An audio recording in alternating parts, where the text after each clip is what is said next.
أعوذ بالله من الشيطان الرجيم بسم الله الرحمن الرحيم سبحان الذي أسرى بعبده ليلا من المسجد الحرام إلى المسجد الأقصى الذي باركنا حوله لنريه من آياتنا إنه هو السميع البصير آمنت بالله صدق الله مولانا العظيم وصدق رسوله النبي الأمين المكين الكريم ونحن على ذلك لمن الشاهدين والشاكرين والحمد لله رب العالمين. تلاوت کردہ آیت مقدسہ کے تعلق سے الزمانوں سے پیشتر آئیے ہمارا مل کر مکین امت خزرہ آمنہ کے لال محبوب پروردگار شافع روز شمار صاحب الاولاد جان عالمین رحمت للعالمین سید المرسلین خاتم النبیین شفیع المذنبین طه و یاسین مصطفیٰ جان رحمت شفع بزم ہدایت نوشہ بزم جنت شب اسرا کے دولہ حضور محمد رسول اللہ صلی اللہ علیہ وسلم کے دربار نور میں صداقت عقیدت و محبت کے ساتھ درود پاک میں رمضان پیش کریں اللہم صلی علی سیدنا و سندنا و شفیعنا و حبیبنا و طبیب قلوبنا و مولانا محمد و بارک وسلم صلاة و سلام علیک یا رسول اللہ صلی اللہ تعالی علیہ وسلم. ہمارے اور آپ کے آقا مصطفیٰ جان رحمت صلی اللہ علیہ وسلم کا فرمان عالی شان ہے جو مجھ پر دنیا میں کثرت سے درود پڑے گا قیامت کے دن وہ مجھ سے اتنا ہی قریب ہوگا. اس حدیث پاک کو پیش نظر رکھ کر عقیدت کے ساتھ ایک بار اور بلند آواز سے پڑھ لیں اللہم صلی علی سیدنا و مولانا محمد و بارک وسلم صلاۃ و سلام علیک یا رسول اللہ صلی اللہ تعالی علیہ وسلم. حضرات گرامی یہ ماہ رجب المرجب ہے اور آج 26ویں تاریخ ہے. آج کی آنے والی تاریخ 27ویں شب یہ شب معراج کے نام سے جانی ہے. آج کی رات وہ رات ہے جس میں اللہ رب العزت نے اپنے محبوب کو وہ مقام عطا فرمایا وہ عروج عطا فرمایا جو کسی کو عطا نہیں ہوا. نماز جو افضل العبادات ہے ساری عبادتوں کی جان ہے نماز. آج کے رات ہی اللہ رب العزت نے اپنے محبوب کے صدقے ان کی امت کو عطا فرمایا. بڑی عظمتوں والی رات ہے برکتوں والی رات ہے. تو کوشش یہ ہونی چاہیے کہ اس رات کو کہ ہم قدر کریں وقت کو فالتو کاموں میں نہ گزاریں اور آنے والے دن روزہ رکھنے کی کوشش کریں.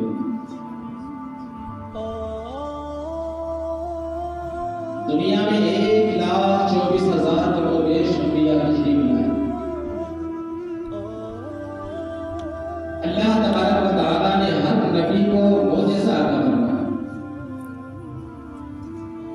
اور معجزہ وقت کی ضرورت کے لحاظ سے اللہ تبارک و تعالیٰ اپنے نبیوں کو اپنے پیغمبروں کو عطا کرتا. جس زمانے میں جس چیز کا عروج ہوتا تھا جس پر لوگ فخر کرتے تھے جس پر لوگوں کو غرور تھا گھمنڈ تھا اللہ تبارک و تعالیٰ نے ویسا ہی معجزہ اپنے محبوب کو عطا فرماتا کہ جس پر لوگ فخر کرتے گھٹنوں کی برابر آ جاتے. انبیاء کرام کو اللہ تبارک و تعالیٰ نے اپنا نائب بنا کر اس دنیا میں بھیجا ہے اور انبیاء نے جب اللہ کے بندوں کو ہدایت کی دعوت دی انکار کرتے ہیں، اپنی پوری کوشش کرتے ہیں اس حق کی زبان کو روکنے کے لیے، مگر اللہ تبارک و تعالی جب اپنے نبیوں کو معجزہ دیتا اور جب وہ معجزے کا استعمال کرتے تو سامنے مد مقابل گھٹنوں کے بل آ جاتا، سرنگو ہو جاتا، ذلیل ہو جاتا۔ تو جس دور میں جس چیز کا زیادہ چلن تھا، جس پر لوگوں کو فخر تھا،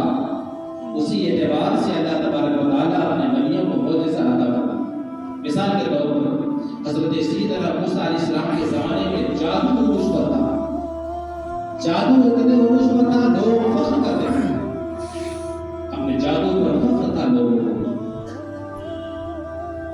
اللہ تبارک و تعالیٰ نے حضرت سیدنا موسیٰ علیہ السلام کو ان جادوگروں کے مقابلے میں وہ معجزہ عطا فرمایا، ایک عصا جس کا عالم یہ تھا کہ یہ چھوٹا بھی ہو جاتا تھا ضرورت کے اعتبار سے اور ضرورت کے اعتبار سے بڑا بھی ہو جاتا،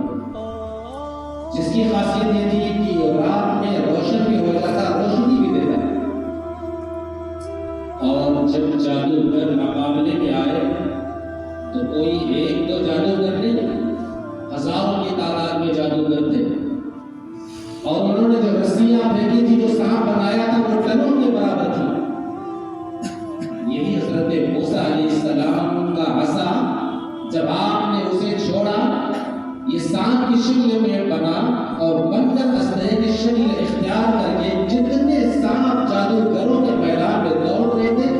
سب کو نکل گیا، اور جب حضرت موسیٰ علیہ السلام نے اس عصا کو پکڑا تو پھر وہ عصا ایک ڈنڈا بنا۔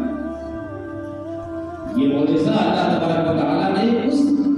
دور کے اعتبار سے عطا فرمایا چونکہ جادوگروں کا عروج تھا۔ حضرت سیدنا موسیٰ عیسیٰ علیہ السلام کے زمانے میں طب یونانی عروج پر تھا، لوگوں کو بڑا فخر تھا اپنے طب پر، لوگ ہر مرض کا علاج ڈھونڈ چکے تھے، ہر مرض کا علاج کر لیتے تھے، بڑا ناز تھا، بڑا فخر تھا کہ ہمارے پاس وہ علم ہے کہ ہم ہر مرض کو ٹھیک کر سکتے، ہم ہر مرض کا علاج کر سکتے، سوائے تین چیزوں، ایک مادر ذات اندھے کو آنکھ نہیں دے سکتے، اور دوسرے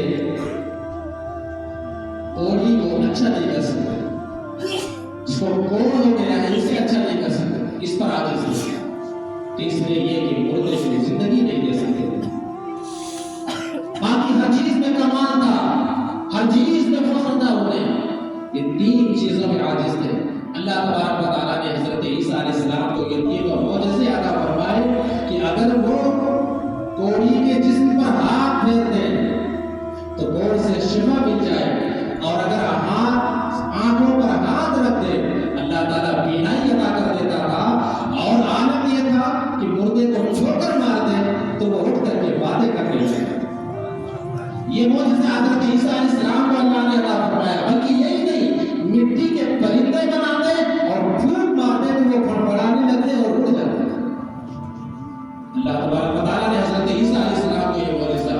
لیکن یاد رکھیے سارے انبیاء کرام کے معجزے ان کے وقت کے اعتبار سے ہیں۔ جب اللہ تعالیٰ نے اپنا محبوب اس دار فانی میں بھیجا اور خاتم النبیین کی مہر لگا کر کے بھیجا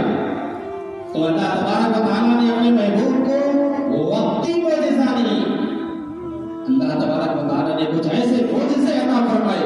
جو سرکار دو عالم صلی اللہ علیہ وسلم کے زمانے ظاہری سے لے کر قیامت تک ظاہر رہیں گے اور ان کا کوئی مقابلہ نہیں کر سکتا۔ سب سے بڑا معجزہ اللہ نے معجزہ قرآن عطا فرمایا، معجزہ قرآن اپنے محبوب صلی اللہ علیہ وسلم کو۔ معجزہ قرآن اس وقت کا دور تھا، لوگوں کو زبان پر فخر تھا، اپنی فصاحت اور اپنی بلاغت پر فخر تھا، لوگ فخر کرتے تھے اپنی زبانوں پر، مرد کو چھوڑے گھروں میں عورتیں بھی بلاغت اور فصاحت کے اشعار اپنی زبان کی نوٹ پر رکھتی تھی یاد کر کے، اور اتنا تھا اگر شاعری نہیں کر سکتی تھی تو ہر شاعر کے کلام کو بخوبی سمجھ سکتی تھی۔ بلاغت کا یہ عالم تھا کہ جب قرآن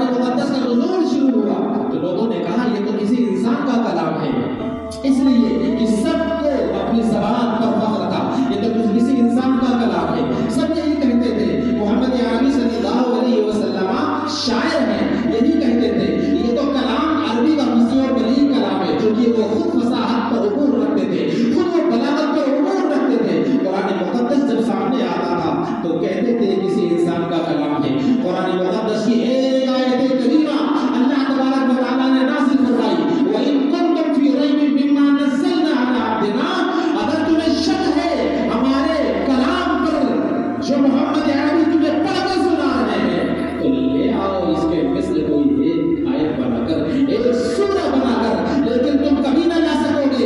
قرآن مقدس کا یہ چیلنج اس وقت سے لے کر آج بھی اور صبح قیامت تک رہے گا۔ یہ مر جائیں گے، پھر اگر زندگی دی جائے تب بھی قرآن مقدس کا مقابلہ نہیں کر سکتے۔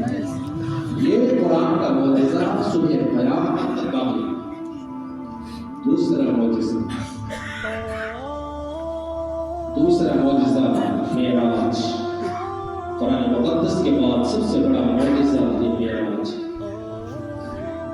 اللہ تبارک و تعالیٰ کو سب معلوم تھا آنے والے وقت میں لوگ چاند پر جائیں گے، لوگ آسمانوں میں قدم ڈالیں گے، لوگ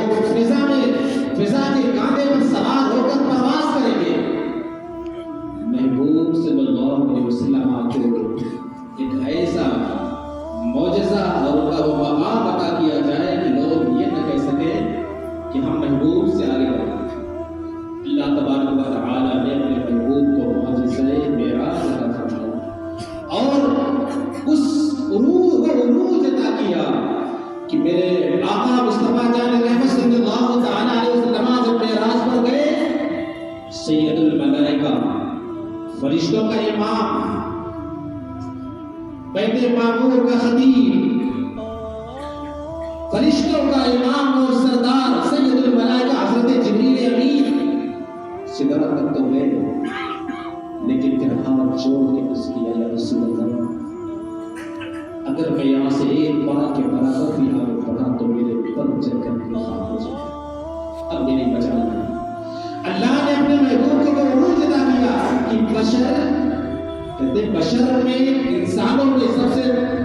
زیادہ ترقی یافتہ انسان وہ ہے جو انسان کو پیچھے چھوڑ دے۔ میرے آقا صلی اللہ علیہ وسلم تو جب اللہ نے عروج عطا فرمایا تو بشریت کو پیچھے چھوڑا، نور ساتھ رہا، ایک وہ مقام آیا کہ نور بھی پیچھے رہا اور آقا کریم صلی اللہ علیہ وسلم کا سفر آگے شروع ہوا۔ عروج میرے عزیز، میرے بزرگ، چاند پر جانے والے چاند پر جا سکتے، سیاروں تک پہنچنے والے چاند سے سفر مریخ پر کر سکتے ہیں، مگر اللہ نے اپنے محبوب کو جو عروج عطا فرمایا ہے وہاں تک کسی بھی پہنچ نہیں ہو سکتا۔ میرے آقا صلی اللہ علیہ وسلم وہاں پہنچے کہ جہاں کچھ نہ تھا، صرف رب تھا اور اس کا محبوب تھا۔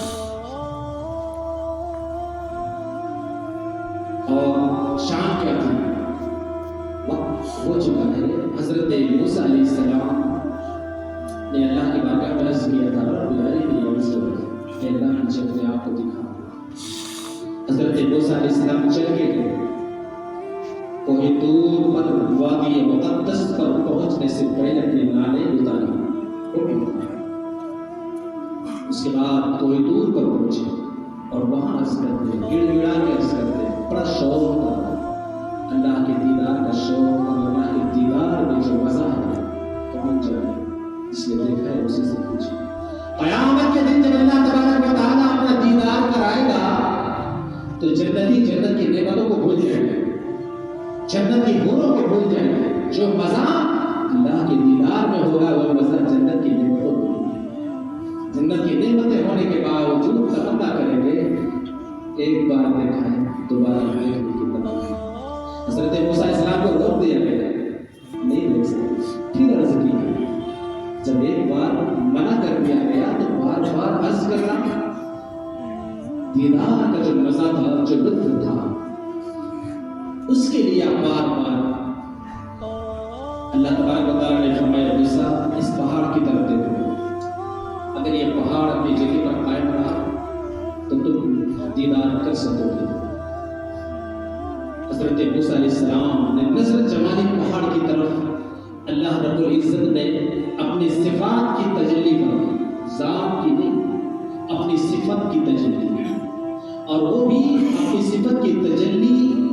یعنی سوئی کے نوک کے کروڑویں حصے برابر اللہ نے ایک تجلی پہاڑ پر فرمائی۔ حضرت موسیٰ علیہ السلام دیکھ رہے تھے، پہاڑ پر آگ لگ گئی، پہاڑ جل کے خاک ہو،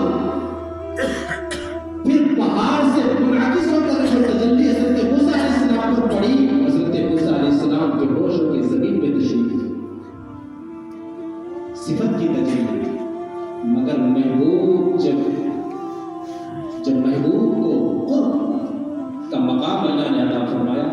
تو محبوب نے صفت نہیں دیکھی، محبوب نے اللہ کی ذات کا مشاہدہ کیا، ذات کا مشاہدہ کیا۔ اور یہ ایک اور لمحہ نہیں، اس کا عرصہ تقریباً علماء فرماتے ہیں 18 برس تھا۔ 18 برس کی مدت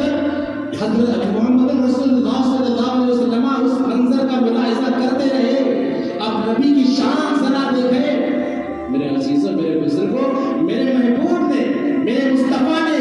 جب رب کی ذات کی تجلی دیکھی، 18 برس اس منظر کا ملاحظہ کرتے رہے، ایک دو لمحہ نہیں، 18 برس تک اس منظر کا ملاحظہ کرتے رہے، اس منظر میں گم رہے۔ اور قرآن کس شان سے بیان کرتا ہے، ما زاغ البصر وما طغى، نہ ان کی آنکھ جھپکی اور نہ حد سے تجاوز کی، آنکھ بھی نہیں جھپکی اور نہ حد سے تجاوز کی۔ ما طغى، ما زاغ البصر وما طغى، یہ ہوتا ہے دیکھنا۔ آدمی دیکھتا ہے، کبھی کبھی بے باکی سے دیکھتا ہے، لیکن محبوب کی شان تو ذرا دیکھیں کہ دیکھ بھی رہے تھے لیکن ادب کے دائرے میں دیکھ رہے تھے، ادب کے دائرے میں دیکھ رہے تھے، اور ظاہر رب العزت نے دیکھ بھی رہے تھے، ادب کے دائرے میں دیکھ رہے تھے۔ آپ ذرا سوچئے گا یہ دیکھنے کا انداز کتنا نورانہ ہے۔ آپ اگر کہیں جاتے ہیں ٹہلنے کے لیے، مناظر دیکھتے ہیں، اپنی نگاہوں سے دیکھتے ہیں، دیکھنے والا بیان کرتا ہے اس پہاڑ کا منظر بڑا خوبصورت تھا، اس باغیچے کا منظر بڑا خوبصورت تھا، وہ گارڈن بڑا خوبصورت تھا، دیکھنے والا بیان کرتا ہے۔ لیکن یہ دیدار شان کا کہ مناظر نہیں بلکہ منظر خود بیان کر رہا ہے، ما زاغ البصر وما طغى، اللہ خود بیان کر رہا ہے، اپنے دیکھنے والے کی شان بیان کر رہا ہے۔ وہ اس انداز سے دیکھ رہے تھے کہ نہ پلک جھپک رہی تھی اور نہ ہی نظریں حد سے تجاوز کر رہی تھی، یہ ادبی بھی نہیں تھی اور پلک جھپک بھی نہیں تھی۔ حضرت موسیٰ علیہ السلام نے ایک تجلی دیکھی تھی۔ عالم یہ ہوا کہ 50 کلومیٹر دور پر کالی رات میں، اندھیری رات میں کالی چیونٹی اگر چلتی تھی تو حضرت موسیٰ علیہ السلام اسے دیکھ لیا کرتے، اور یہ تجلی کا اثر اتنا آنکھوں پر ہوا کہ اسے دیکھ لیتے اور جو چیونٹی چلتی تھی اس کی سرسراہٹ بھی سن لیا کرتے۔ یہ حضرت موسیٰ علیہ السلام کے تجلی دیکھنے اور اللہ کے کلام سننے کا یہ اثر ہوا کہ اللہ کا کلام سننے سے کان کے اندر وہ طاقت آ گئی کہ چیونٹی کی چلنے کی آواز بھی سن رہے ہیں اور آنکھوں سے اس چیونٹی کو دیکھ بھی رہے ہیں۔ یہ تجلی دیکھنے کا اثر ذرا اس محبوب کا اندازہ کون لگا سکتا ہے جو ایک لمحہ نہیں، یہ تو صفت کا عالم تھا جس نے ذات کی تجلی دیکھی ہے، اور ایک دو لمحہ نہیں 18 برس تک دیکھا،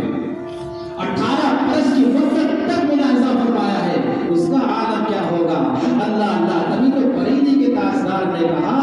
محبوب کی شان میں کہ دور نزدیک کے سننے والے وہ کانے لالے کرامت بلا حوصلہ۔